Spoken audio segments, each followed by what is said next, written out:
Patch version 0.108.0 dropped into Slay the Spire at about midnight Eastern time, and there were a ton of really cool changes. They added a bunch of multiplayer cards.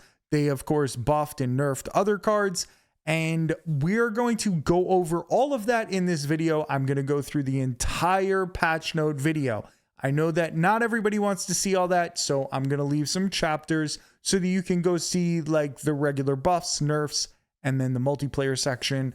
And if you want to see the whole video, then that's there too, if you want to know every single little change that they added. So if you enjoyed this video, give it a thumbs up, subscribe to the channel. Thank you so much for watching, and check out these patch notes.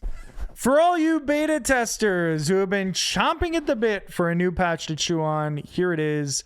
Today's beta patch brings a ton of fixes, balance changes, and some UX additions, a big batch of new multiplayer cards, and new art additions, including some animations for the latest boss, Eon Glass. How did I not even notice that this was moving?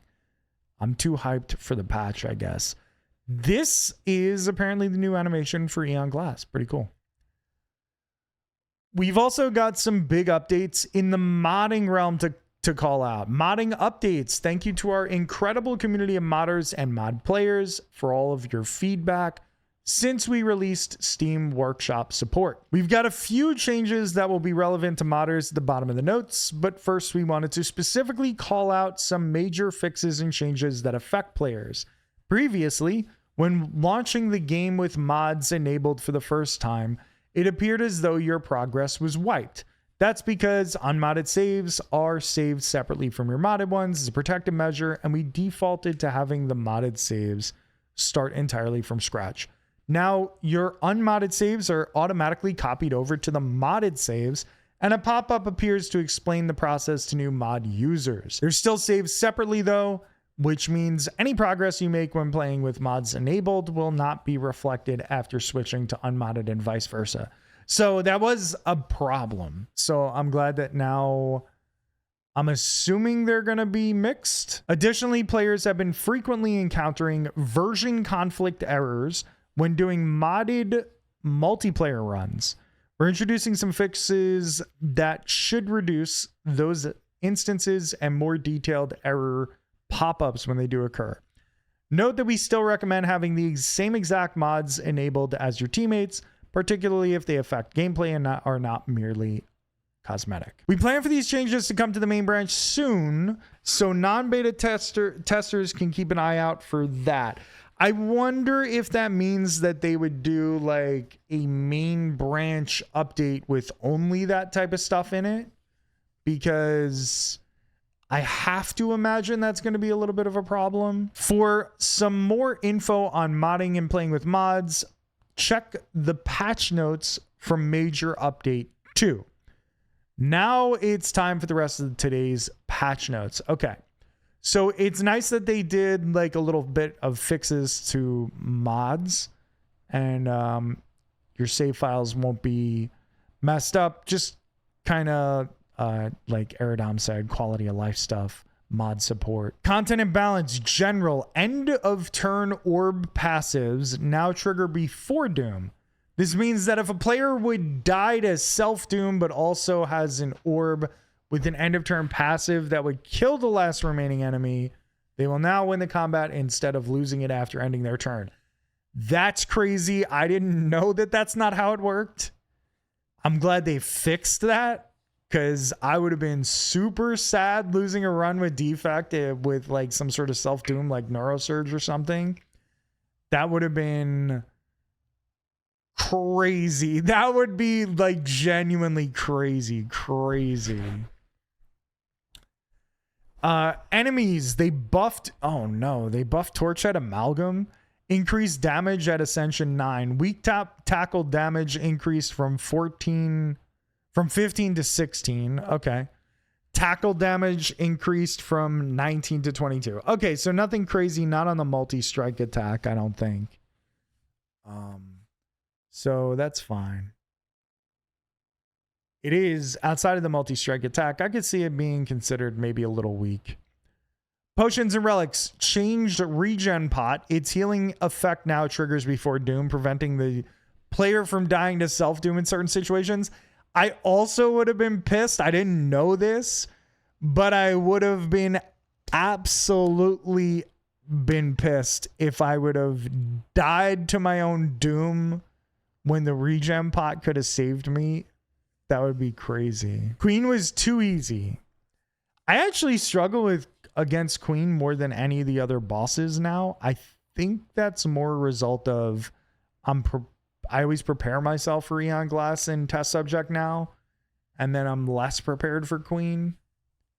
Like, I know that Queen could be easily beaten, but I'm always more scared of the others, so I started to lose runs against the Queen now recently. So I gotta get back into the mindset of be prepared for her too. They nerfed Colossus. Okay, so we're on Ironclad cards. They nerfed Colossus. The block gain, it says increased, but they meant decreased from 5 to 4, and then the upgrade 8 to 7. I think that's valid. Colossus is stupid strong, so I think that's fair. They nerfed Crimson Mantle from instead of 8 block, it'll give 7, but on the upgrade it stays at 10. So I think that's cool. They buffed Howl from Beyond. This is the second time they're buffing this card, I think. Damage increase from 16 to 18 and then 21 to 24 on the upgrade. Not surprised. This card kind of sucks, so that makes sense.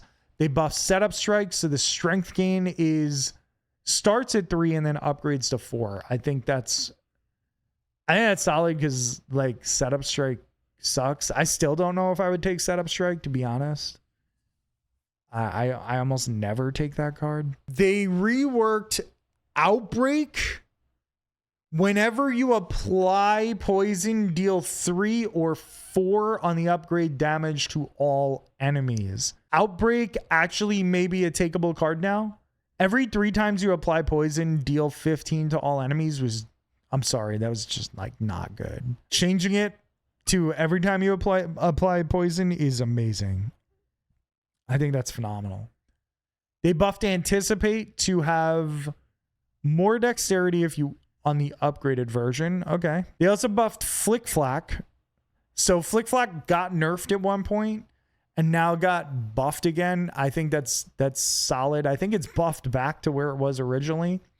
So the damage increased from 6 to 7 or 8 to 9 on the upgrade. I think that's good because Flick Flack was a little weak. It was still something to take though. Like it still wasn't terrible to take because it is AoE. Nerfed Tracking. Weak enemies take 50% more damage from attacks instead of double. Yeah, tracking was a little too strong. It was a little too strong. So I think that's a good idea. Tracking was kind of ridiculous with how good it is. Tracking is just vulnerable now. Sort of. That's sort of true. Yeah, that's sort of true. It does stack with vulnerable. True. Also true.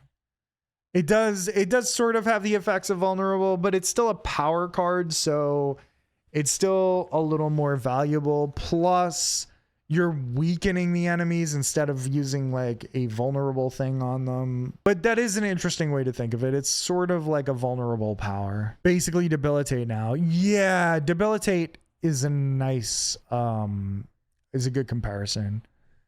Regent buffed Devastate. Damage increased from 30 to 35 or 40 to 45 on the upgrade. Maybe that makes it a little more reasonable to take. It's hard to take Devastate being a 4-star cost card. Not that it's bad or anything. It's kind of bad. It's like kind of not great. So that'll be an interesting change. Maybe that damage increase is going to mean something, and that might be important. Buffed Divine Destiny Relic. Star gain increased from 6 to 7. So Divine Destiny is the Touch of Erebus one, right? I'm pretty sure. Oh no. That is... I don't know what that show is, but That's not what we were looking for. Yeah, so Divine Destiny is the Touch of Erebus one. So this is, instead of just having 6 stars at the start of the turn, if you take that, you'll have 7. I think it's a good change, probably. Star generation, I don't know. Some people think Regent is way insane. And other people think that Regent is not good enough. It's a very diversive character, a very polarizing character. They nerfed Guard's card, Minion Sacrifice token. Block gain decreased from 8 to 7 or 11 to 10 on the upgrade. Guards, this is the second nerf that it got. Guards it's honestly an insane card. So I'm not surprised that it's getting another nerf. I think that's valid. I think that's fair. Resonance is gain 1 strength. All enemies lose 1 strength.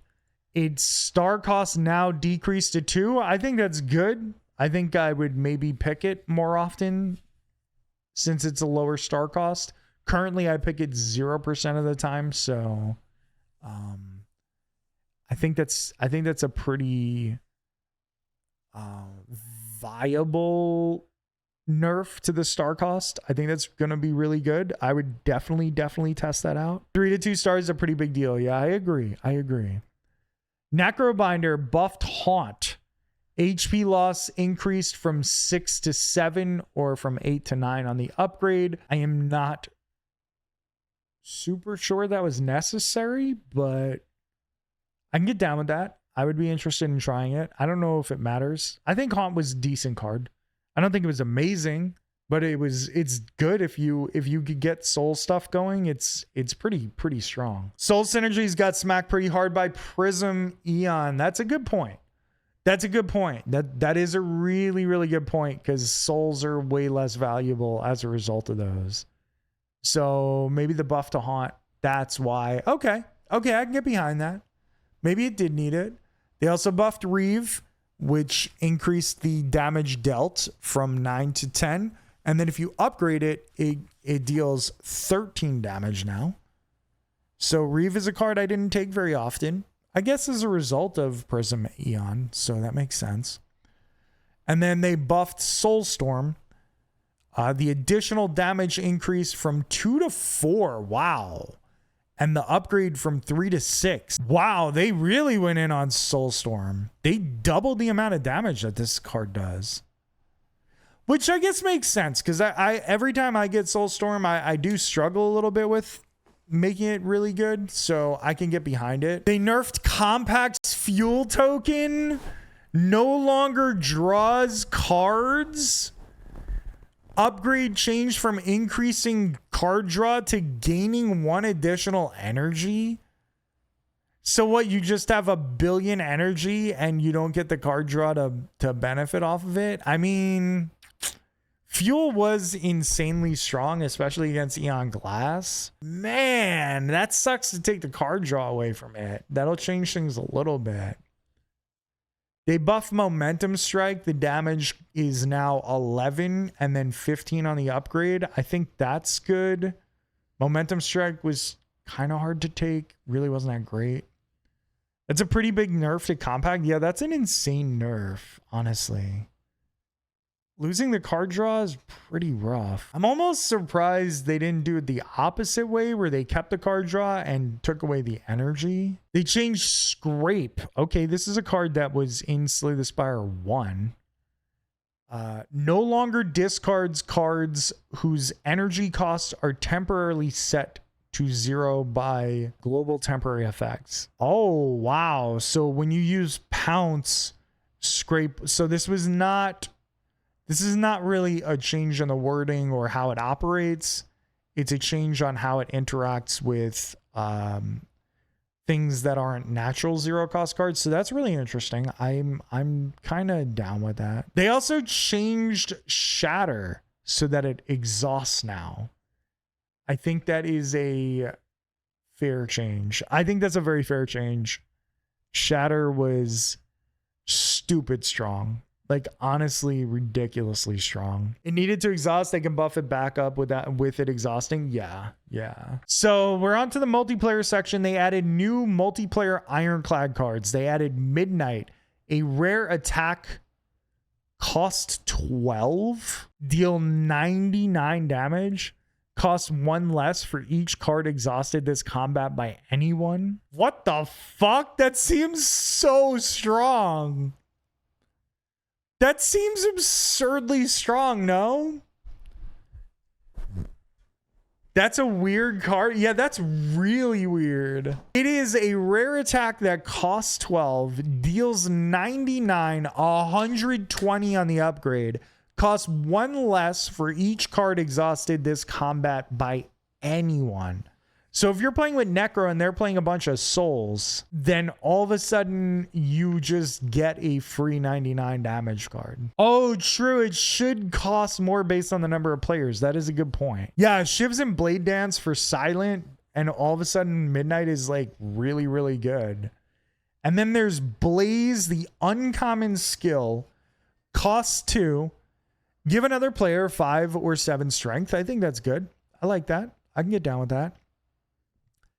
Outrage, an uncommon attack, costs 0, deal 9 or 13 damage, add a copy of this card into everyone's discard pile.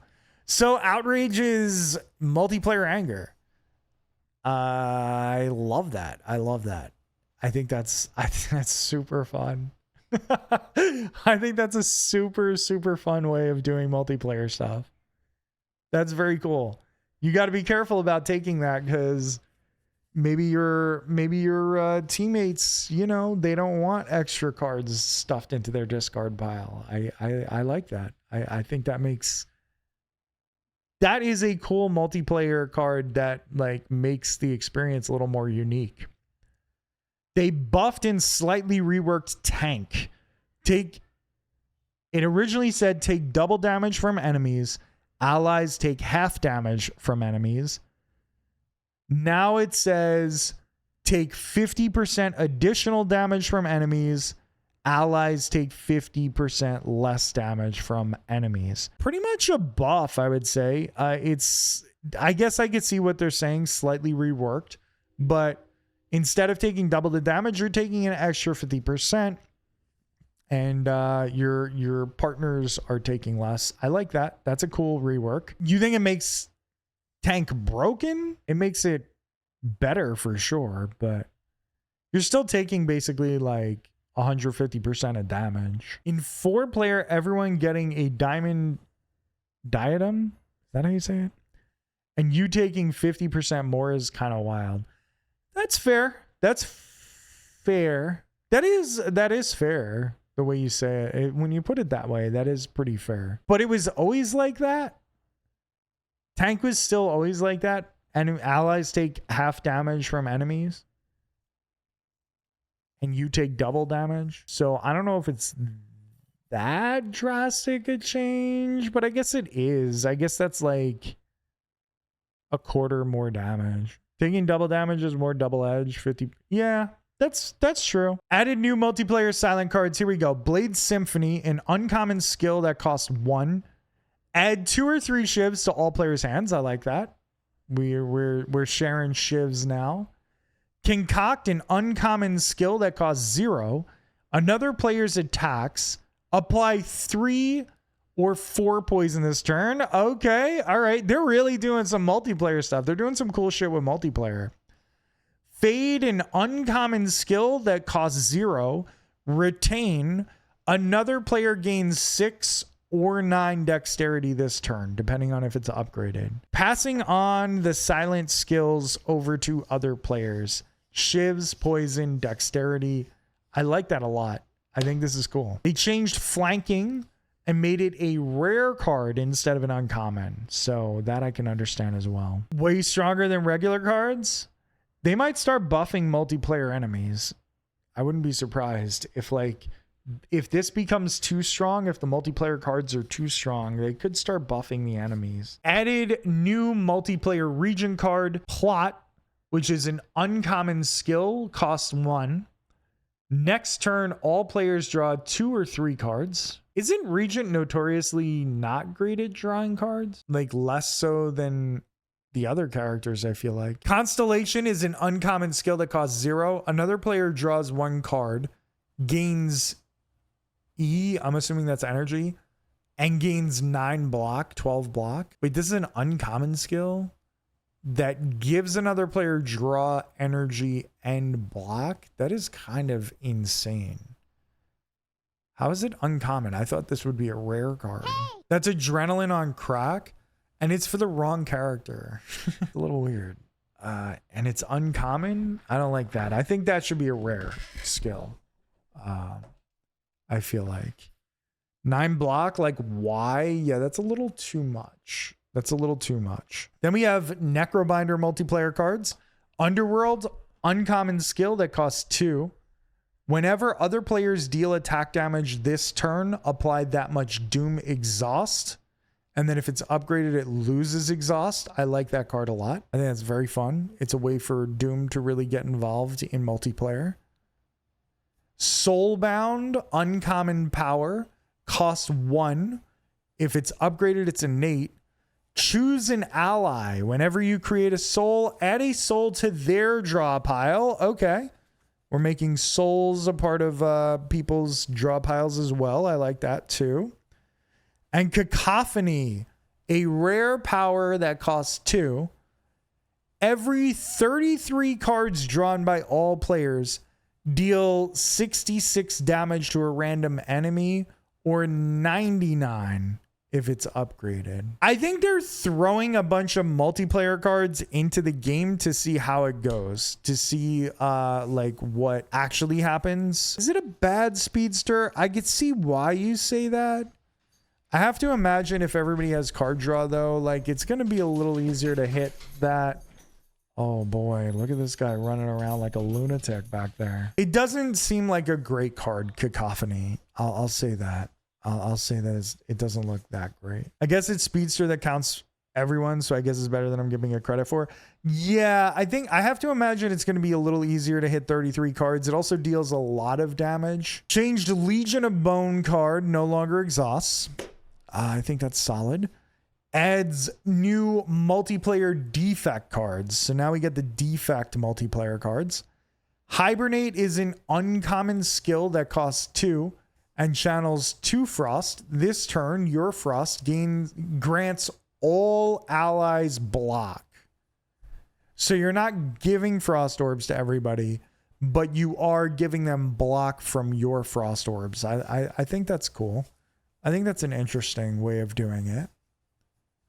Then we have One for All, a rare power that costs 1. Everyone's 0 energy attacks deal an additional 3 or 4 on the upgrade damage. I'm trying to think. Actually, every character has 0 cost energy, 0 cost attack cards, right? So that's pretty cool. I assume that counts when you evoke Frost too. I have to imagine that it does. I have to imagine that a Hibernate would work in that case. Yeah. Imitation Learning is a rare skill that costs 1. Choose another player.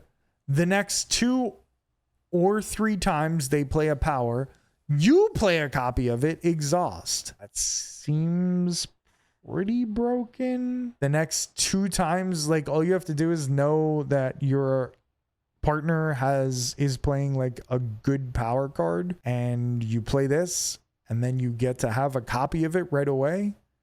That's kind of broken. What the fuck? That seems extremely broken. They changed Ignition. The rarity decreased from rare to uncommon. And they added a multiplayer colorless card, The Ball. An uncommon attack, costs 1, deal 10 damage. Increase this card's damage by 15 or 25 if it's upgraded this combat, and give it to a random ally. So this card just keeps getting passed along and scales stronger and stronger and stronger. That's just cool. It might be a little too strong, increasing the damage by 15. I don't know. It depends on like multiplayer, I guess, but Wow. They also nerfed Beacon of Hope so that the card costs 2 now. And they nerfed enemy block scaling in 2-player multiplayer. So block scaling a little lower